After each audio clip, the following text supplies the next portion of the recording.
Қайырлы ақшамлар, бүгін Қырым ышғалының 700-ші күні эфирде заман студияда сіздермен Шевкет Аматулаев селямлайым. Қырымда домыз гриппі хасталығындан 2 инсан елек олды. H1N1 вирусының құрбаны Ақияр Сакины бұл ақта шер сағылық сақлық системасында чалышқан қайнақ білдірді. Кеченлері Қырымнан Рус мемориетінің сағылық сақлав назірлігі домыз гриппінден бірінші олымны тазықлаған еді.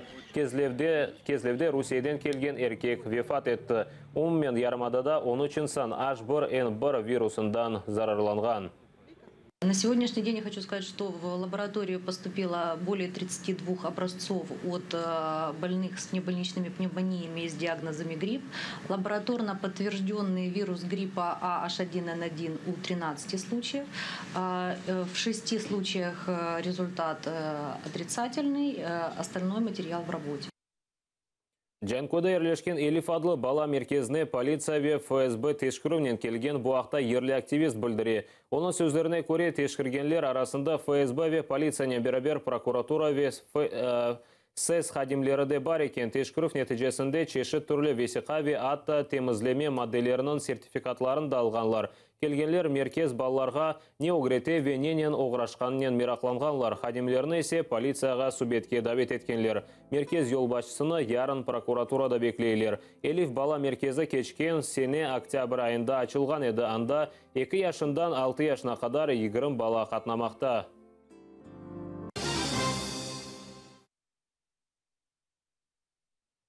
26 февралеші бойынша махкеме топлашуыны февралінің 15-не кечірділер. Себебі санки бір қабатланған амелияттан кечмек керек. Қабатланғанларының сойсоплары білдіргенне көре махкеме келе білген Авропа Шура миссиясындан қорыққан. Бүгінгі топлашув тек 6 даққа девам еткен. Бұл ақта Мустафа Дегерменжінің бабасы Бекер Дегерменжі білдірді. Никогда такого не было. Мы на каждый суд со скандалом заходили. Нас не пускали. Первым делом пускали всех пострадавших, а их 22 человека пускают каждый раз. А в этот раз их совсем мало пустили. И нас начали с улицы людей приглашать. Проходите на суд, есть места. Да шашты халдах. Но когда зашли и ходатайство прочитал этот прокурор, чтобы отложить вдруг.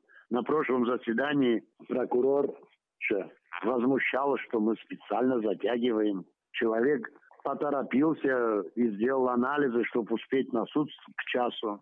А тут начали такое. Они начали как-то неожиданно беспокоиться о нем. И отложить его именно до 15 февраля. Ну, мы уже сразу поняли, в чем заключается их не такая доброта. Они испугались, вот этой миссия какая-то у нас, да, сейчас в Крыму заехала. Европейская, что ли, что. Адвокат Фигоза Полозов их пригласил, видимо, в Фейсбуке на заседание суда. Ну, они, скорее всего, испугались этого, что вдруг эта европейская миссия придет на суд. Она у нас будет находиться до 31-го. Они все подрасчитали, и пока они тут будут, никакого суда у нас не будет. Русия Украина территориясында олған 26 февраль вақияларына бақа біле. Бұны кенеде Қырымда олған Русияның таққат комитеті білдіре. Санки зарарланған рус ватандашлары ве олар мұражатта болынғанлар. Украина емде халқара қануларына көре олған вақияларны тек Украина таққатшылары бақа біле. Ярмадада инсан ақларының riayet етілмесі репрессия оғырында болына. Бұл ақта өз есабатында Human Rights Watch халқара құқық қорчалайжы тешкілаты білдірді. Қырымда олған қайды бозылуларына айыры бөлікке шығардылар. Есабатта білдіргенлеріне көре Украин ватандашлығына садық олып, Рус ватандашлығына қабыл етмегенлер иштимai ярдым тәсіл алмасы ве ішке кірмеге кебі меселелерде сыңырланалар. Қырым татарларға қаршы олған репрессияларына Рус хакимиеті чезмей. Қырымдаки Рус хакимиетінің әрекетлеріне разы олмағанларыны бұйсе естасен Қырым татарлар оларға есе басқы япыла.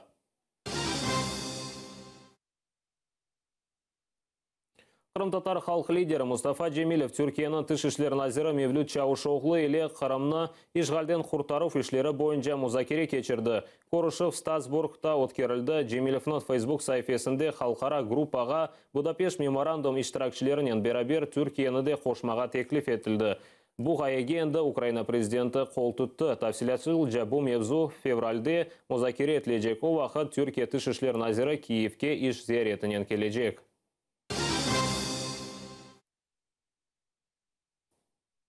Украина тышышлер назерлігі Қырымнан Рус Девлет Шура рейсі Владимир Константинов и Янукович вақтында олған 259 мемурны дипломатик паспортындан марум етті. Назерлік өз ресми сайтында жедвеліні ачықлады.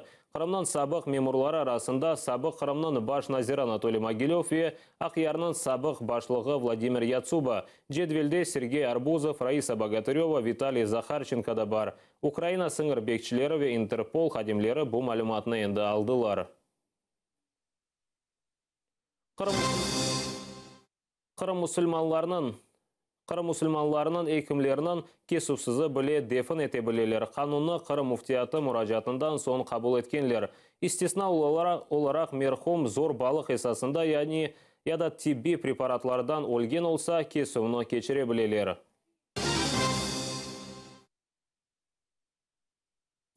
Бүгін Украина халық депутатларына үч анаяса махкеме азасыны тақдим еттілер. Бұнен бері энергетиканен бағылы суаллеріні чезділер. Тәпсілатлы жа Эльвина Сидбулаева біле. Анаясы махкемесінің яны қадылері Виктор Кривенко, Виктор Колесник ве Владимир Масик юқары шырасына кірелер. Невбетнен Минберге чықалар. Тедбірде президент ве баш назир іштирак еті. Я, Колесник Віктор Павлович, урочисто присягаю чесно і сумлінно виконувати високі обов'язки судді Конституційного суду України. Антеткен сон шурадан кетелер.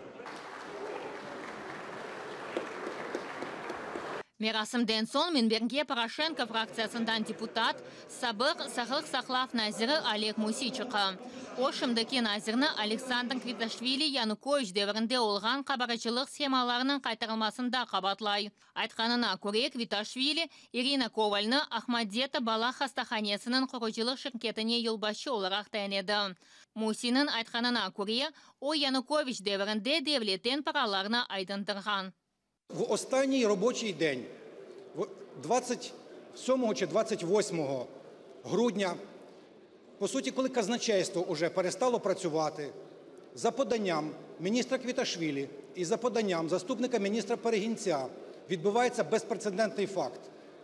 Протягом одного дня заступник міністра Уманський змінює державну програму і майже 90 мільйонів гривень іде на стару фірму Саші-стоматолога.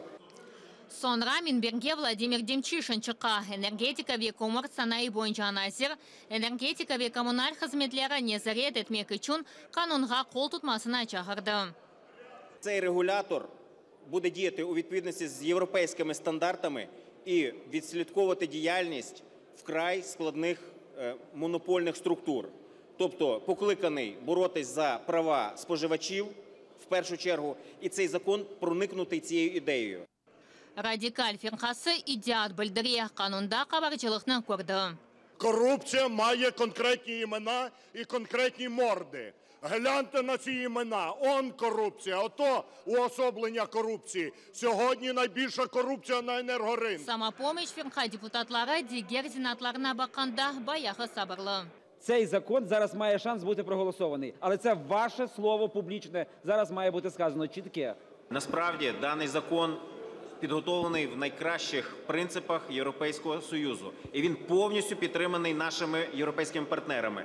Тому я розумію, що є певні претензії, але між першим і другим читанням вони в повній мірі можуть бути допрацьовані. Қануны қоршаламақ үшін яқарлық ве энергетика комплекс бойынша комитет векілері чықа. Айны олар қануны ішлеп чықардылар. Це не закон для міністра палива і енергетики або для президента.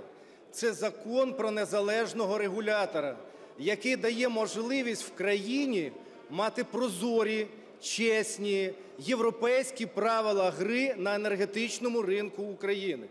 Нетижеде қанунға оледе қол тұтмадылар. Эльвина Сидбулаева, Эльдар Тарахташ, Заман, АТР.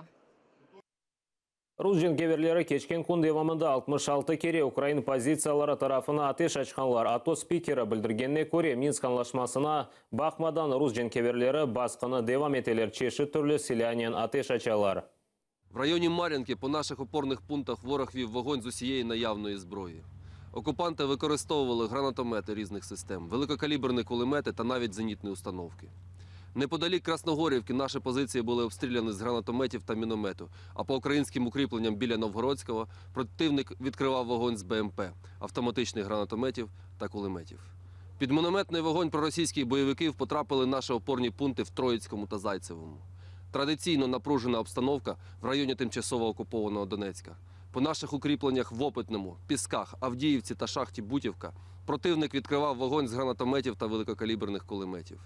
Загалом протягом минулої доби проросійські бойовики 66 разів відкривали вогонь по наших опорних пунктах. В деяких випадках українські воїни були змушені відкрити прицільний вогонь у відповідь. Украина телекөсізлік қызметі Луганск вилетінде тешкілетілген яңы полиция хадиманы яқалады. Оны рус мақсус қызметінен ишбірлік япқанында қабатлайлар. Яқаланған ишғал олынған территорияға кечкен, анда есе оны яқалағанлар ве ФСБ-нен ишбірлік етмеге мечбур еткенлер. Қайтқан соны полиция хадимлері олған арабаларына Украин блокпостлары аққында малюмат топлаған. Я совершил поездку в город Луганск, где был завербован сотрудником ФСБ для сотрудничества и передачи информации. Мои задачи входила сбор информации на граждан, которые будут мне указаны. Также осуществлял передачу документов. Тех документов, которые просили меня передать. Также осуществлял сбор информации на других граждан, а также на транспортные средства. Джамала Евровидение 2016 ярышының бірінші ярым финалында иштирак етежек. Бүгін Украинаны темсил етежек иштиракчылар өз чыққыш номераларына белгіледілер. Ярым финал февральның 6 ве 13 күнлері кечежектір. Ярым финалға 18 инсан чықты. Олар арасында Джамала, Анастасия Приходько, Неангелы группасы. Жюри сырасында Константин Меладзе, Андрей Данилко, Руслана Лыжичка ве телесерджілер олажақтыр. Финал есе майысының 21-де исфечереде олажақ. Украина на протяжении нескольких лет все время показывала себя достаточно как-то по-игровому, легкомысленно, танцевально, а-ля гопачной немножко стиль. А вот мне бы хотелось все-таки показать, что украинцы это все-таки очень глубокий народ, с очень невероятно серьезным историческим бэкграундом. Песня и называется «1944». Она как бы с одной стороны относит нас в прошлое, да, относит нас к депортации крымских татар, депортации украинцев, греков, армян. В песне есть такая фраза «We could build a future where people are free to live and love the happiest time». Это значит, что мы построим будущее, в котором люди свободно живут, любят счастливое время. Тут дуже хороша підібралася, власне, команда. І я точно знаю, що тут не буде журі якось на себе тягнути одіяло, чи якось там, знаєте, кожен собі якісь бонуси буде збирати. Всі, я думаю, будуть працювати на справу, бо всі вже пройшли багато етапів, коли з'їли не один пуд солі. І всі ми розуміємо, наскільки зараз важливо відкидати всю суєту і всю шелуху повідгрібати, всі ці розклади, і саме головне – не помилитися. На нас величезна відповідальність, не на них. Вони вже що винесли, то винесли. А ми, не дай Господи, помилимося, но ми підставимо країну. Атер телеканалы «Эй Гузель Қырым» адлы халқара флешмобны башлады. Флешмобта иштирак етмек үшін «Эй Гузель Қырым» еріні ижра етіп видеоға язмақ керектір. Сонра есе 15minut.info@gmail.com адресіне йолламақ керектір. «Эй Гузель» видеоларына Атер телеканалында көстерілежек. Уже поступили работы, около 10 работ. Надо сказать, активность проявили диаспоры. Турция в основном. На песню «Гузель Кырым» достаточно красиво и хорошо. Хочу подчеркнуть, что принять участие в конкурсе может любой, от стара до велика. Группа людей или даже если кто-то запишет свою биташку, тоже приветствуется. Главное, чтобы требование это было достаточно хорошего качества. Бүгінге бұл соңғы хаберіміз еді. Тазе хаберлеріні ярын саба кейіп вақтынен 6 ве 7 бұчықта бақмаға ұнытманы скорышкенже.